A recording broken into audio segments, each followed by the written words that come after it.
When you're promoting this podcast, it'd be like, we spent half an hour with the ex-global managing partner of Arnie. If you get LinkedIn right, that absolutely works. If you get it wrong, I think it is positively harmful. If you give me 10 quid, I'll send you the arrow, William. If you were charging a tenner per arrow, Helen, you'd be a billionaire. Well, that's actually my secret side hustle. I also wrote to the Prime Minister. I got a response. You always were such a rule breaker, Holly, so you weren't allowed chocolate at home. So what you did was you went direct to the source. I am a solid 6, 7 out of 10 lawyer. You thought this was an interview with me, where actually it's Helen and I having an intervention with you, Holly. How can leadership step up and change and make law a better place? I have learnt to my detriment that not dealing with somebody like that is a huge, huge issue. These sorts of characters are very good at setting everything up. They've kind of got their own mini patronage within the firm. And actually, if you go against them, that's just career suicide for you.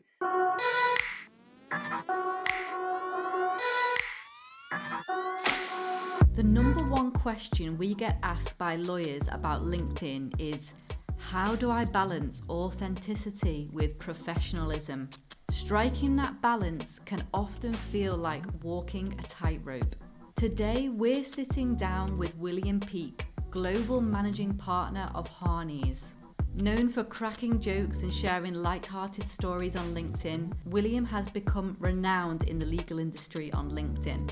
He does it through thoughtful authenticity, approachable leadership, and a brand that resonates.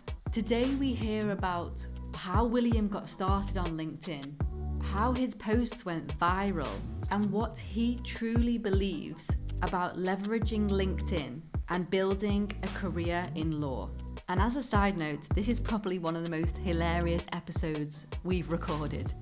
The gloves are out. There was gaslighting, there was hazing, there was sexism, there was misogyny. It was horrendous. Well, this is a law firm, so on you go. People are starting to realise actually it's not okay to be working in these terrible environments. So William, obviously as a managing partner, you've got a brilliant presence on LinkedIn, but you know how you want the firm to be perceived. Obviously, I'm not a managing partner of a law firm, so... Not yet, Holly, not yet, all ahead of you. It's one of the things I wanted to mention to you at the end. Can we swap jobs for a year? Your travel looks way more glamorous than mine. I beg to differ. I think law is heading in a direction, potentially in the future, and this could be like 10 years down the line, but where, you know, at the moment, and again, I was also never a partner of a law firm. Helen, you'll be able to comment on this, but I feel like, you know, when you're looking to make partner or get into senior positions within law firms, the board or the partners or whatever, they look at how you're achieving in terms of the clients you're potentially bringing in, the connections you have, your network, and your ability to bring in money to the firm if you're promoted. But surely a big factor would be, or could be, LinkedIn, because it's a brilliant way to magnetize clients towards you. No, definitely. I'm really acutely aware as well that my presence can't force people to use LinkedIn internally.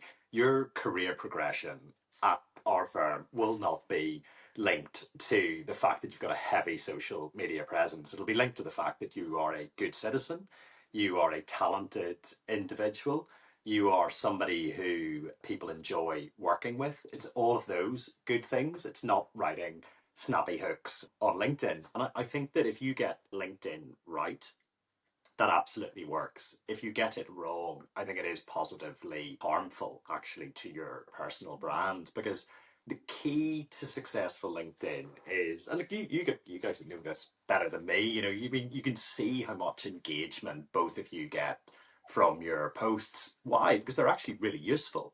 You always get something out of them, and you learn something about them, and you think about things from a fresh perspective. And if you can achieve that with what you're posting, that's absolutely brilliant. But if you are simply doing a contrived post because you are kind of bored and you just want to see the hits coming in and you're drunk on the algorithm, then that's a really different thing to do. And I had a really good example recently of I was out for a walk with my daughter. I was bored, and I was just, I bumped into a friend of mine, and he was like, "Oh, is this the longest you've never been on LinkedIn, Peakers?" And I was like, "Well, what do you mean by that?" And he was kind of going, he said to me, how do you, he kind of asked me, "How do you come up with this stuff?" So great. I was like, "Look, it's really easy. I mean," and one, I said to him, "Look, I was actually just about to post something about, I had seen an Irish celebrity in an airport, Johnny Logan. He stretching celebrity to within an inch of its life as a definition. Won Eurovision three times. So I just knew, but I knew that if I post three times, come back to me with any Earbucks fizz. So I knew that if I sent a post with, "Have you ever seen a celebrity in an airport?" I just knew it would blow up and turn into a complete bin fire.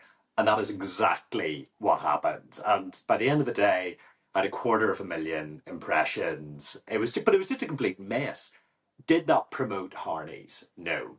Did that promote me? No. It achieved absolutely nothing, But that kind of stuff, you've got to be clear that you're not getting addicted to the hit.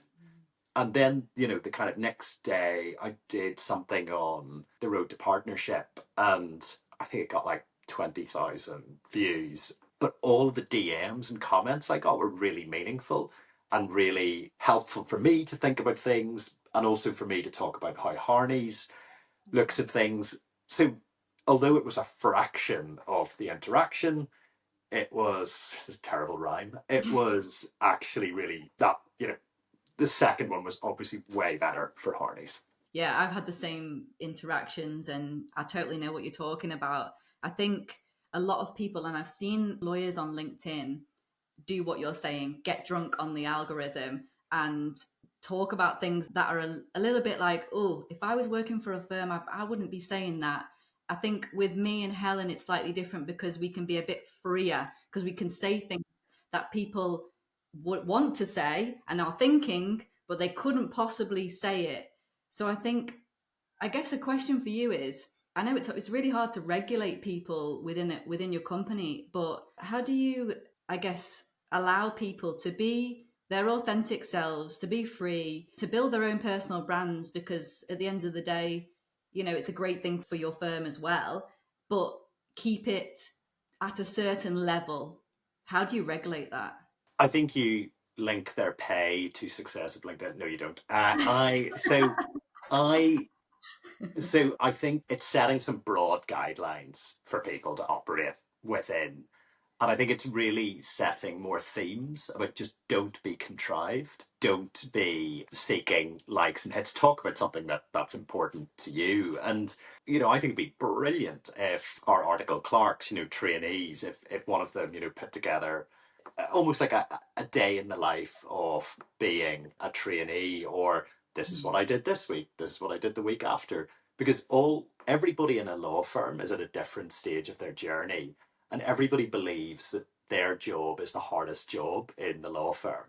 And so you've got to look at it through different perspectives. And I think if you're actually talking about what's important to you, that really resonates with people. And I did a video on why PAs are so important. And that absolutely blew up because I was talking about the spine of most departments are the PAs.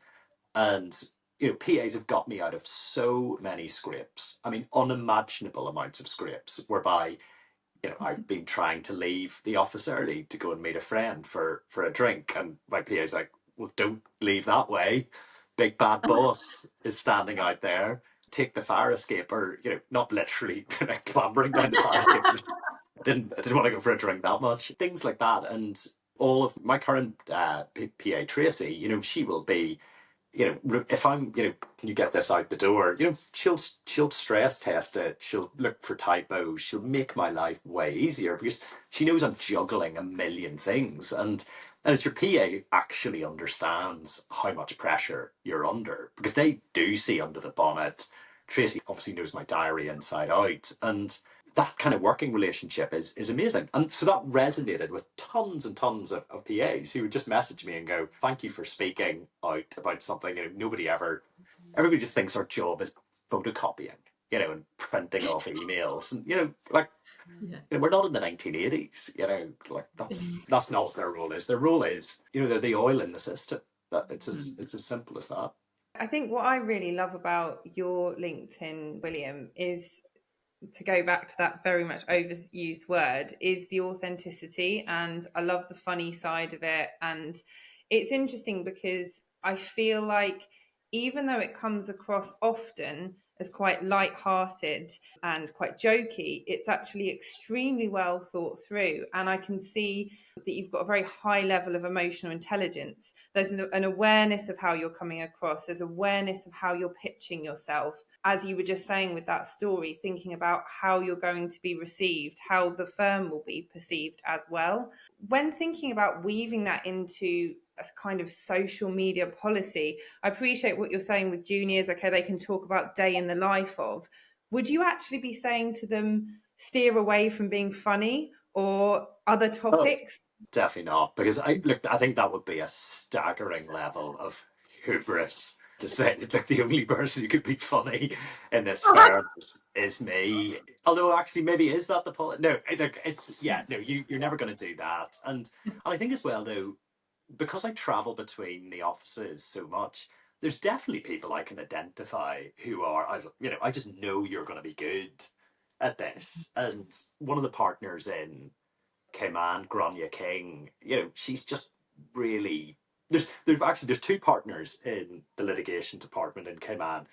Jess Williams, who's one of the joint heads, and Grania King, who's another one of the partners, and their written stuff, like their WhatsApp. I think somebody who's funny on WhatsApp is usually somebody who can write really engaging LinkedIn. It's a pretty broad rule of thumb, but you just those two I know they can cut me down to size or they can lift me up. They're just really, really good with words. So I would identify them as people who I've encouraged to do LinkedIn, and they're just like, no, we just couldn't be bothered. And I'm like, you've got to be bothered, basically, because the reality is you never know what can come from that, what opportunities can come from it. And the thing as well is that you'll hear all the complaints of I'm too busy to do it. And I do try to steer away from saying things like it takes me no time to do it because I know that's annoying for people.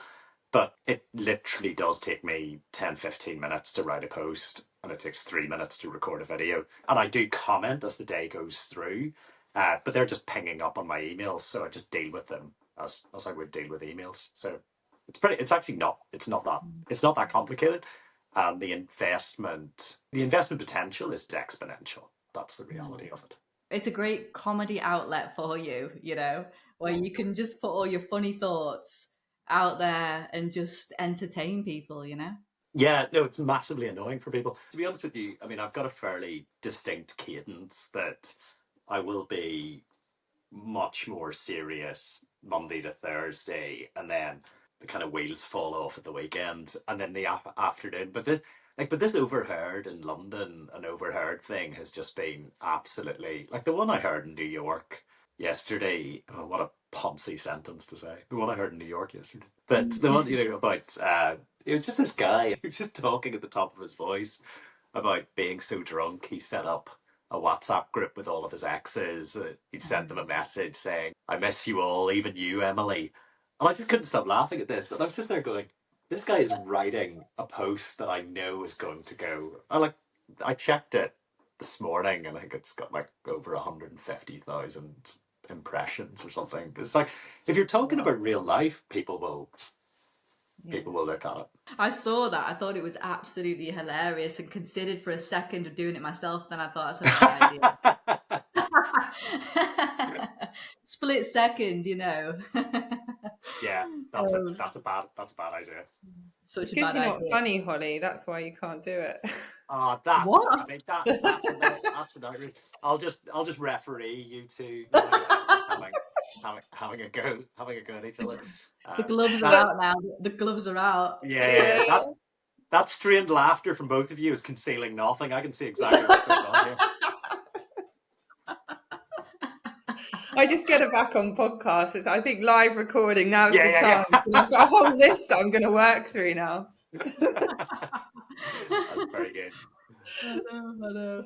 But I'd love to know, when was it that you decided, you know what? I'm going to start posting on LinkedIn. There's an incredibly articulate start to this response. The first one that I did properly was the chairman of Everton Football Club passed away, and Sir David Marsh. And I had written a letter to Sir David Marsh in 1993 applying for the Everton job. And because the manager had just been fired, and so I wrote this joke letter to the club. And I used to be I used to write to footballers, cricketers non-stop, and basically this guy wrote me a letter back, and it was signed on the 31st of January. So on New Year's Eve, he signed a letter to an annoying 13-year-old who sent in a joke application for the job. And I actually would have been better than Mike Walker, who got the job, but that's us an aside. So I posted this. So I said, I was really saddened to hear about the death of this guy. Obviously didn't know him, but look at what this guy did. The top person in the organization corresponded with a fan. That's a connection. And that was the first, and I kind of put my phone away and never thought about it. And then the next day I checked it, and it just absolutely kind of blown up and all these comments and stuff. And I ended up, the chairman's granddaughters messaged me. Chairman of the Royal and Ancient Golf messaged me because he was one of his best mates, because Sir David Marsh is a very talented golfer, played Walker Cup for England. It was just this absolutely crazy thing. And then I was like, so I had tons of these letters that I'd written to, so I just started posting them, and like every single one did really well. So then I was like, then I was chatting to somebody from marketing. They were like, "Yeah, look, this is great, William. Is there any chance you could actually talk about something even mildly relevant to what you do?" And then, so I didn't do that for about a month, and then we were just doing our kind of marketing budgets and stuff last year. And there's always a squeeze in marketing. It's always where, when you're doing budgets, people look at them really, really closely, because the other stuff's hard to work out. Marketing's an easy budget for everybody to be an expert on. And I was just like, LinkedIn's free. Look, I mean, yeah, you can pay for LinkedIn Premium. In the grand scheme of things, LinkedIn is free. And you have the ability to broadcast to the world, which is just insane. And once I started to kind of get my head around it, I was like, okay, I'm going to lean into this, and I'm going to see how it goes. And when I was selling out the O2 every night as a comedian, that never happens. I was pretty good on Twitter because I knew how to write hooks, and I knew how to write kind of small, funny pieces of text, and that's what a hook often is. Yeah. So I was like, this actually can't be that difficult. So, and then took on the masterclass of Helen on how to use emojis and arrows going all around the place, and then half those emojis you guys use, I don't even know where they are on the keyboard. I'm like, do these two have a special, like, why? Where is this arrow that goes that way and then round that way? Ah! I know. Oh, that's a secret arrow. Yeah. If you give me 10 quid, I'll send you the arrow, William. Is it 10 quid per arrow? I mean, if you were charging a tenner per arrow, Helen, you'd be a billionaire. But that's actually my secret side hustle. No one knows about that. Is that what your LinkedIn Academy is? The first day is, I'm actually just going to show you where all these emojis are. Okay, yeah, that check's cleared. Right, the emojis are over there. All the best, guys.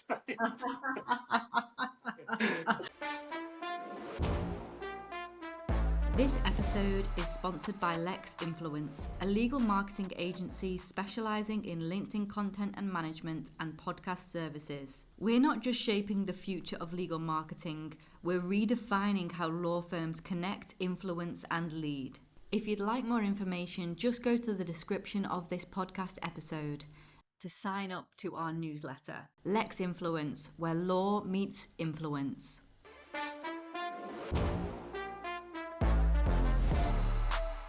So basically what I tried to do, then was start bringing some structure into it. And I've always been good at telling stories. So I would just do that, and then I started to really start to think about the things that had pushed me forward in my career. And like, I am a solid 6, 7 out of 10 lawyer. I'm a good drafter, I'm good in a meeting. But I mean, my legal analysis is not lighting up the world by any stretch. However, Hardy's is full of extremely talented lawyers who can do that. So that's not my job anymore to do that. To a mic drop for all my clients. But but but When you sell talking, out the O2, that can be your final like line, and yeah, then mic drop. yeah.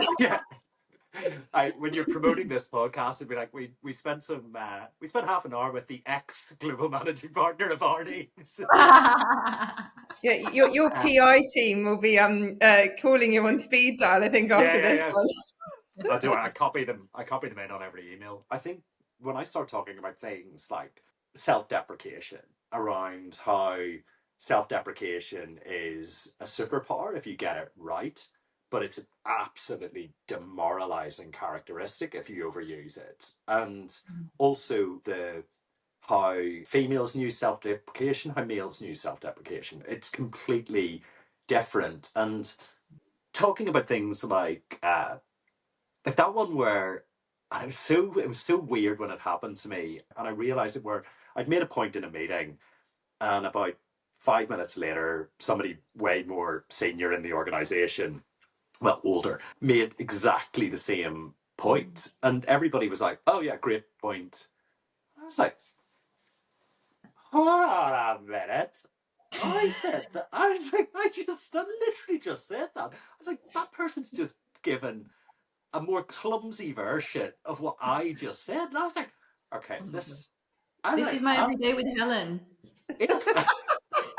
She said, I say something, then she repeats it in a more posh southern way. And I'm like, I literally said that, but in my accent. I I said that, Helen, without a up at the start. So why? Yeah. Why? But but Ayo's got a great point. so I posted about that. I can't remember how I did it first. I think I did it with like a like a GIF, or like GIF of the puppet where the eyes go like this, and I was like, because that's literally what I was like. And I posted about that, and then just my DMs went bananas with girls messaging me going, "This is my effing life in meetings. I make a point, and then a bloke does it 5 minutes later." And then what was really interesting was the this is where I never understand the algorithm. So when I did the GIF, it got tons and tons of reactions. But then I did quite I would say, reasonably eloquent post expanding on the topic. And it literally, I think about 7 people saw it. And I couldn't understand it. And there's sometimes just the algorithm blows my mind. I never know. You just never know. And I think that's why being a slave to the algorithm is the worst way to approach LinkedIn. If you're thinking about that, you're never, ever going to have any success. We have a similar past life hobby. I used to write to chocolate companies to tell them what was wrong with their chocolate and give them advice on how to improve it, only for the sole purpose I Of won a getting. free chocolate. And did they send? They did. Brilliant. They did. I also wrote to the Prime Minister when I was about 10 years old. I got a response. I can't remember what the response was or why I wrote, but it was all just complaints because I just loved complaining. That's actually brilliant. The Yeah, so no, I used to write to I'd write to anybody. I wrote to a lot of airlines asking for model planes. Qantas sent literally a plane. It was like this model that arrived, and I was like, "What the hell?" And it was honestly the size of my bedroom. It was absolutely brilliant. But Wow. like, I don't think companies do that anymore. No, But yeah, no. chocolate. That's a smart move. Oh yeah, yeah. All the chocolate, Cadbury's, Nestle, all the big brands. They'd send me vouchers to go and buy their chocolate. I was like buzzing. My That's mum's a like dentist, so she wasn't best pleased. that's silly. Oh no way! Oh my god! Like that's, well, I suppose you're keeping her in business, so it's not all bad. It's actually not all bad. Yeah, yeah, yeah. You always were such a rule breaker, Holly. So you weren't allowed chocolate at home. So what you did was you went direct to the source, to the chocolate companies, to get them to mail it to you because your mum wouldn't let you. This probably Literally, says a yeah. lot about you in business, actually. You wouldn't buy any chocolate. We weren't allowed it, nor fizzy drinks. So yeah, what can you do? Think Yeah. outside the box. You thought this was an interview with me, where actually it's Helen and I having an intervention with you, Holly. You've got a chocolate addiction and your mum's not Yeah, happy. yeah. Oh gosh, that's brilliant. That's brilliant. And so I suppose on the topic of thinking outside the box and forward looking, I mean, I love everything you're doing, at least what I see of it on LinkedIn. I can't speak for too much beyond that. I think it's really cool and I think it's different and innovative. And I've had quite a lot of senior lawyers speak with me about, various different things. It could be they're interested in LinkedIn, etc. Your name just always comes up. They sort of say, oh, I see William Peake around, he's talking a lot. And I don't see any other managing partner globally speaking in the way you speak. And I just wonder, for the future of law, is this something that's necessary for all the lawyers to step into? What's your strategy in terms of going forward for yourself, for Harneys? I think it only works because the person that I'm projecting on LinkedIn is the person that people in the offices see. So if I was this demonic character who genuinely didn't care about people being as happy as they can be in a law firm, then I think it would have all unraveled by now. I really enjoy spending time with people in the offices. I probably don't spend enough time in the London office, if I'm being completely frank. My wife and daughter are would spend a lot of time in Ireland. So when I've got time, I'm probably going to gravitate back towards there. But I'm in London this week, really looking forward to it. But when I'm in BVI Command Bermuda, I am just literally walking around talking to anyone. I'm a menace.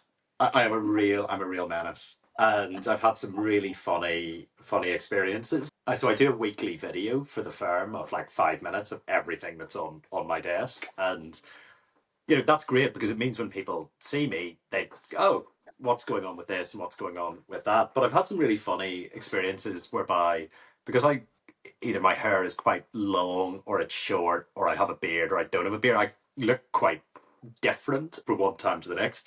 And I've had some like really funny experiences with, like, in the BVI. I turned up one day and I was wearing a pair of Nike Air Jordan infrared sixes, best sneaker ever. And but the managing partner in the BVI office runs quite a formal ship, dress code wise. And so this guy comes up to me and as I'm walking through reception, he's like, "Oh, hey, dude, like, I wouldn't be I wouldn't be wearing those sneakers. Just a quick heads up." And I was like, "Oh, thanks, man." And he was like, "Have you just started?" And I was like, no, I've been here a while." And he was like, "Oh, what department are you in?" And I was like, "Well, litigation." And he was like, "Oh, cool, cool, cool." And then so obviously, then we kind of like went our various ways. But then at the we would so basically I will always do speeches at every, even if people don't want them. I just bring my own mic with me and You can just drop start. it. Yeah, just start talking. Nobody wants to hear from you, William. So I start speaking at this thing, and this guy, I can see him in the corner, and he's like, "Oh my god," and so things like that are just good fun.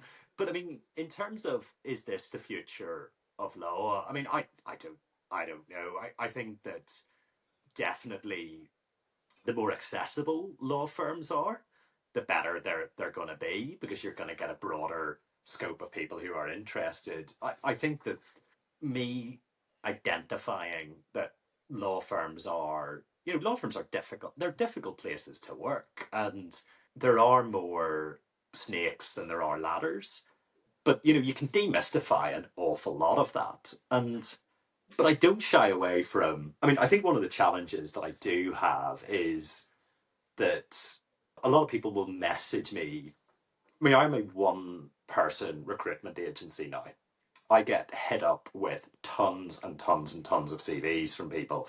And they're like, "Oh, we'd love to work at Harney's. It seems like such a fun place." And it is a fun place. It's got a really, really good culture, but it is a law firm. It is a law firm. The standards are really high.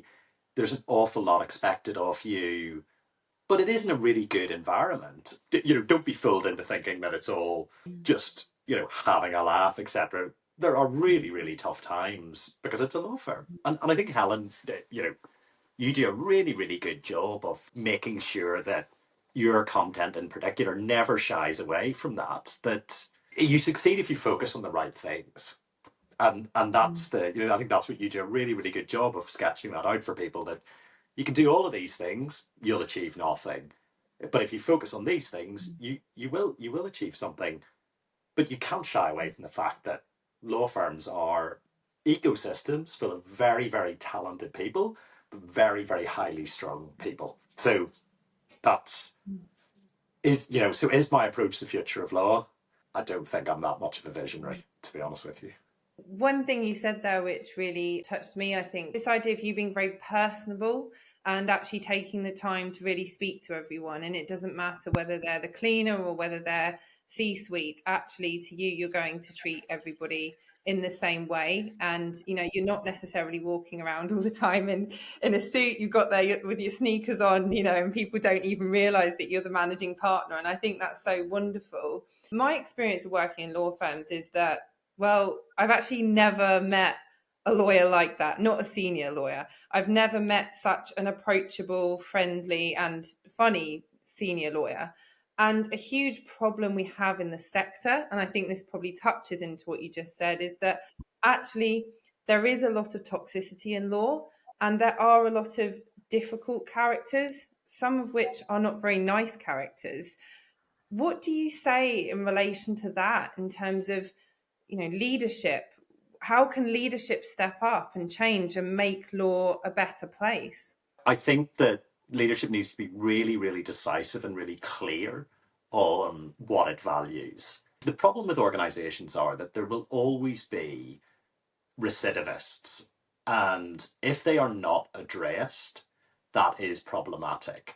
And if you let people continue to plow a kind of negative furrow, then you're at fault. It's not actually that individual, it's the organization's problem.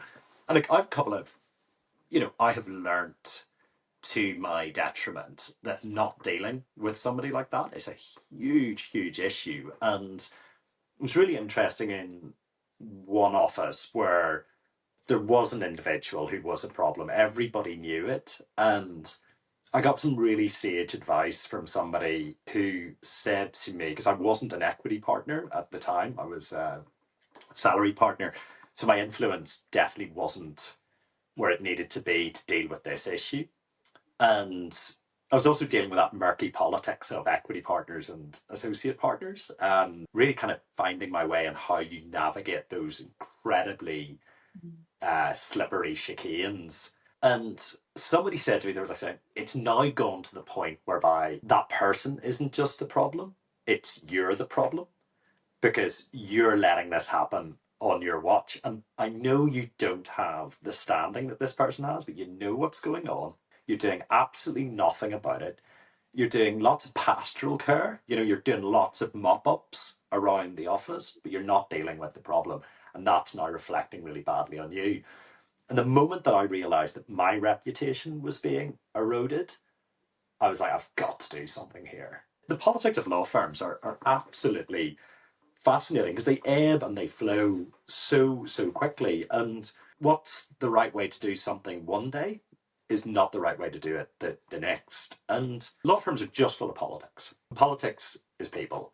So you've got to deal with people on an individual basis. I mean, never walk into a committee meeting without knowing where everybody's vote is going, what everybody feels about something. Now, look, that's exhausting for the person chairing the meeting, but it's way less exhausting than dealing with something unraveling after a meeting. So yeah, you've got to take a stand, and you've got to recognize that you will lose the dressing room so quickly, and that no amount of good culture will withstand not dealing with problematic individuals.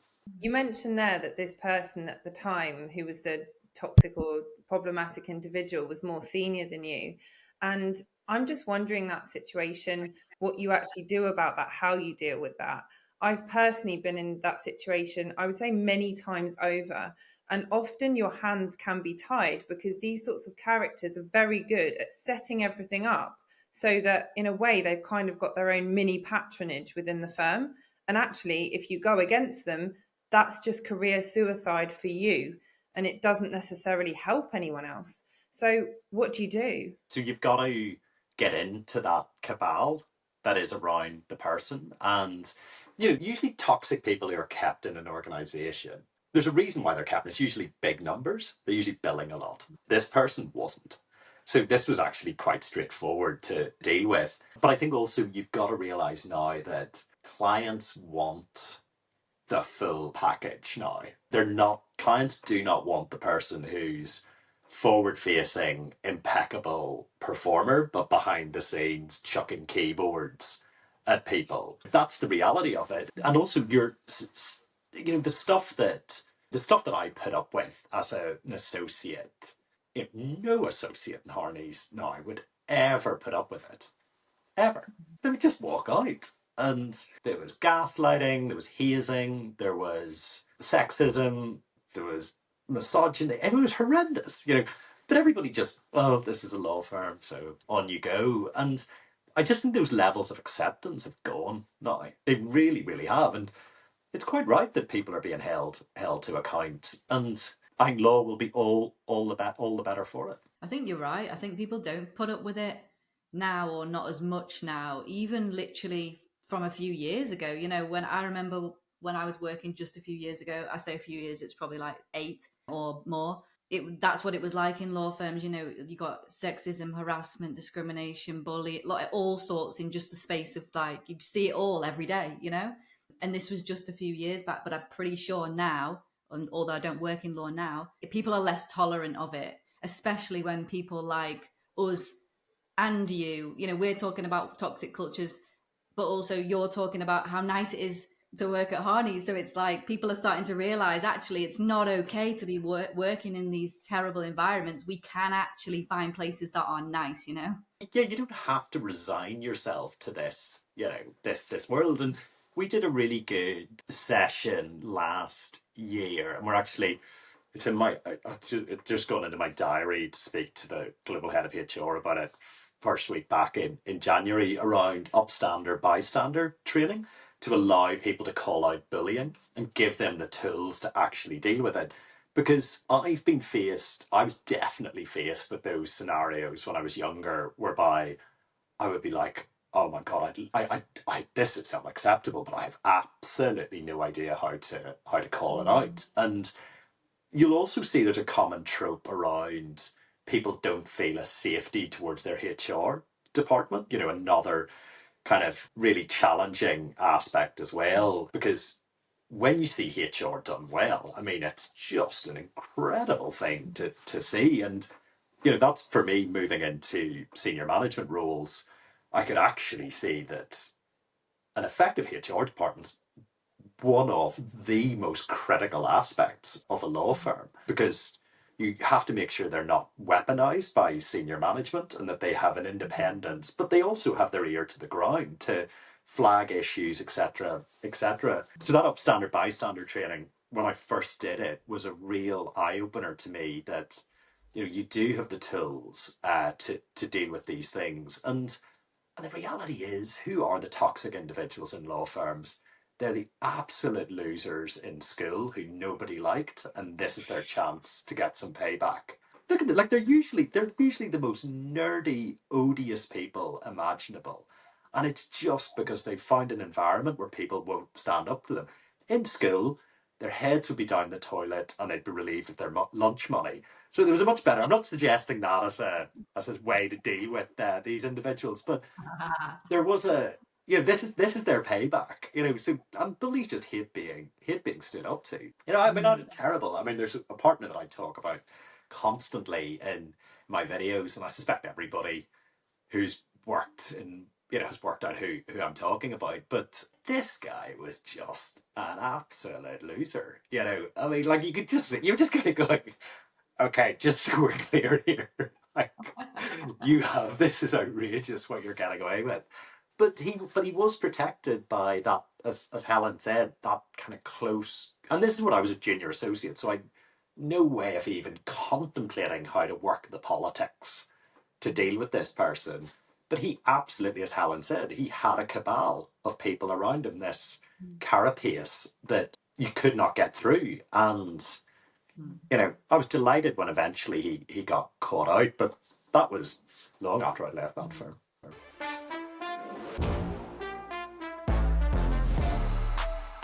We are so excited to help you unlock LinkedIn's potential with our LinkedIn Starter Pack for lawyers. Across 11 chapters, we'll walk you through creating a profile that stands out, crafting content that connects, and building a network that works for you. It's designed to help you take your career or business to the next level. It's completely interactive, so it's not like reading a dull book on marketing. Go to the link in the description of this episode for more information.